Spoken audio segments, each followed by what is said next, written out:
Hello mga kabibig! Welcome back sa ating bagong YouTube channel. Ito ang pinakamaingay na YouTuber sa balatang YouTube. Ako si Kabibig, maglabag-labag na tao with evident breaking news. Pagkatapos magsagawa ng inspeksyon si Mayor Isko Moreno Dumagoso sa Alvarez Street, Corner Avenida Rizal sa Barangay 334 Zone 33, ipinag-utos niya ang pagkandado at pagkumpiska ng mga heavy equipments at iba pang kagamitang pang-konstruksyon sa isang bakanteng lote sa nasabing lugar. Napag-alaman na ang naturang lote ay dating covered court at nagsisilbing satellite offices ng Manila City Hall na nasa pangangalaga ng Public Recreations Bureau ng Pamahalaang Lungsod ng Maynila. Ngunit ito ay illegal na giniba upang bigyang daan ang isang proyekto ni 3rd District Congressman Joel Chua. Wala ring anumang permit mula sa pamahalaang lungsod ang ginawang paggiba at pinaplanong pagtatayo ng bagong ekstruktura sa bakanting lote. Nako, Joel Chua, hindi ka tatantanan ni Mayor Isko Moreno.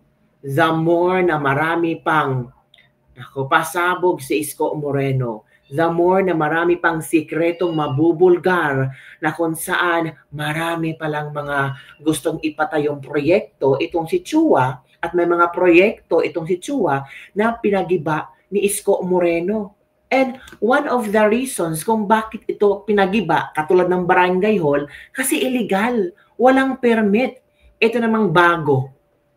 Gawa sana si Chua ng anong tawag dito? Gawa siya ng mga pabahay. Ano ba? Oo. Tapos, ang nangyari, wala ring permit at illegal.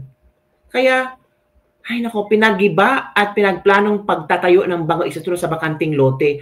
Kaya pinakandado at kinumpiska ng City of Manila ang mga heavy equipments. Naku, pera ng taong bayan yan, mga heavy equipments. Naku, eto kabibig ang isang video, panoorin natin kung gaano kagalit si Isko Moreno. Grabe si Isko, mga kabibig, hindi talaga maipinta ang kanyang mukha na sobrang galit siya. Let's watch this video kabibig at ano ang iyong komento sa ginawa ni Isko Moreno? Karapat-dapat lang bang ipag-alam sa mga tao ito, mga ginagawa ng mga congressman ito? Let's watch this video. Nasaan ang permission nito? Unang-una, property ng Maynila yan. Nasaan yung property namin? Yung mga bakal. Ang laki-laki niyan eh. Pag ginahawa yan na nagagamit ng tao rin. Lahat. Ginamit ko pa yan ng pandemic eh. Diyan ko nilagay yung mga pulubi sa kalye. Sa buong buwan ng pandemic.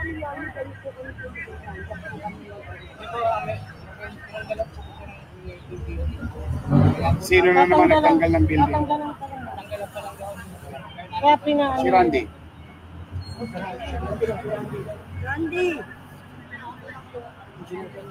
Ano na po kami lang sa baba, magaling ng building. Saka sakaling tanggalin na. Randy. Ito, direct. May permit sa ito, wala.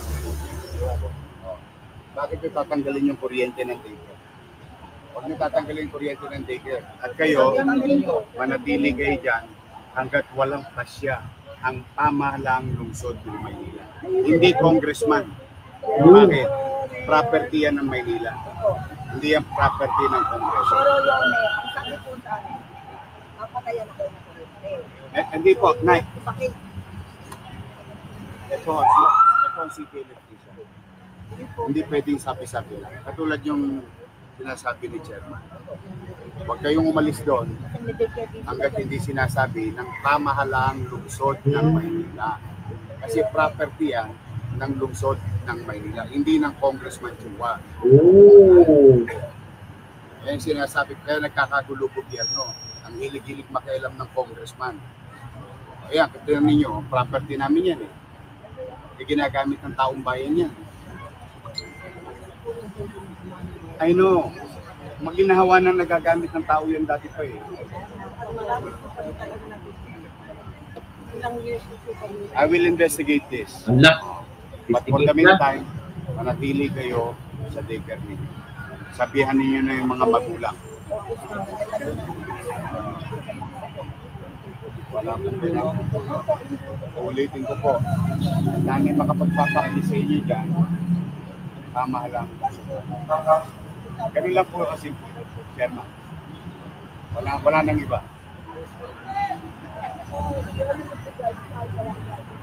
No. We have to clear it. Kasi budega na po yan. Tingnan niyo po. Ikaw, Chairman. I mean, may edad naman na kayo. Barangay hall din. See? Sasabi ko. Ano? Kaya lang kasi, kailangan namin clear. Kasi tatayuan ko kayo ng malaking library. Oh, wow. Bulok na kasi yun. Hindi pa kami tao. Kaya gusto ko maging library siya ulit. Pero mas malaking library.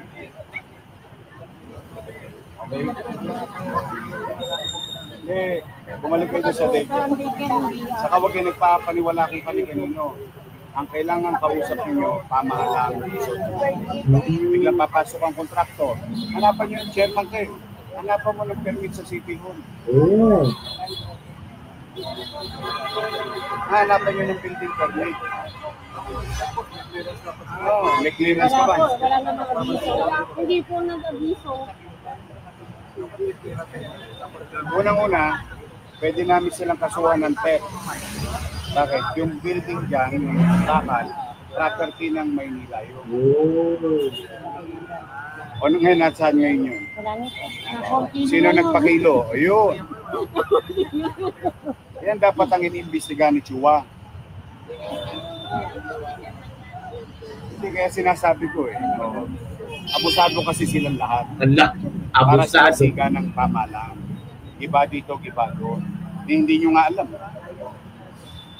Kaya nagkakagulo ang pamalang. Hindi pa pwedeng ganoon. May gobyerno na sa Maynila. Para kanino? Yun mga kabibig ha, narinig natin ang explanation ni Senator ni Mayor Isko Moreno. Grabe mga kabibig, no? Talagang hindi takot si Isko Moreno kung sino ang kalabanin niya. Tama si Yorme, yemas ng Chua na buaya na yan. Bumanat na naman si Kong Chua, wala palang permit. Di ba abogado si Joel Chua at congressman lang siya? Pero makaasta, akala mo siya na ang hari ng Maynila. Ayaw at sa gusto mo, si mayor pa din ang masunod, hindi ikaw. Hindi ikaw, distrito lang ang congressman pero akala mo hari ka na. Si Mayor Isko, inaayos ang Maynila. Yung congressman, sinisira. Lechika Chihuahua. Huwag kasi magpabudol sa mga tolongges na congressman na yan. Patatayuan kayo ng daycare center pero laki ng kickback sa budget. Naku, puro illegal pala ang ginagawa ni Chua. Naku, paano yan? Patay kayo ngayon. Alam na ni Yorme, nandyan si Yorme. Bypass laging ginagawa ng congressman na dyan sa Manila. Tibay-tibay hindi nahihiya. O yan ha. Yan ang ilang mga komento ng ating mga netizen na kung saan talagang ang nangyari dito ay galit si Mayor Isko. Binisita ni Mayor Isko ang San Lazaro residence na kung saan bistado niya ang ginagawa ni Joel Chua. Ano bang ginawa ni Joel Chua? Napag-alaman na ang naturang lote ay dating covered court at nagsisilbing satellite offices ng Manila City Hall na nasa pangangalaga ng PRB ng pamahalaang lungsod ng Manila. Ngunit ito ay illegal na giniba upang bigyan daan ang isang proyekto ni 3rd District Congressman Joel Chua. Ganun ha? Ganun ka-powerful si Chua. Pero hindi nagtatagal at hindi magtatagal kasi nandyan si Isko Moreno. Si Isko Moreno, nagpunta si Isko Moreno at ang kanyang pinakandado at kinumpiska ang mga heavy equipments na ginagamit para magsimula ng construction sa gagawing building ni Chua. So hindi matutuloy kasi lupain niya ng Manila. Walang permit, illegal. Naku, ano ba naman yan? Pati dyan, may mga hokus-pokus. Pati dyan, may mga ginagawang kabalastugan at kahihiyan. Kabibig, ano ang iyong komento hinggil dito? Grabe, as in, super masyak tayo, no? Isko is really doing his job. Isko is always protecting the Manila city people. Alam ni Isko na kung aabusuhin itong mga taga-Maynila, hindi pwede. Tatayo ako. Proprotektahan ko ang mga tao ko. Proprotektahan ko ang mga taong ito sa mga gahaman ng mga kongresista. At hindi hahayaan ni Isko Moreno na bibiktimahin, bubudulin ulit ang mga taga-Maynila. Nandiyan na si Isko, sinimulan na ni Isko, tatapusin ni Isko Moreno. At sabi ni Isko Moreno, magkaroon ng investigasyon. Nako. Kabibig, ano ang iyong komento hinggil dito? Don't forget to like, subscribe, and share this video para sa mga latest trending news. I-like mo, i-share mo sa mga friends mo taga Maynila na ito na so far ginagawa ni Isko. At shout out sa ating mga OFW dyan. Salamat sa panunood kung saan ka man na sulok ng mundo ngayon. Kumusta ka? Enjoy lang life. Okay? Bye everyone. See you next time.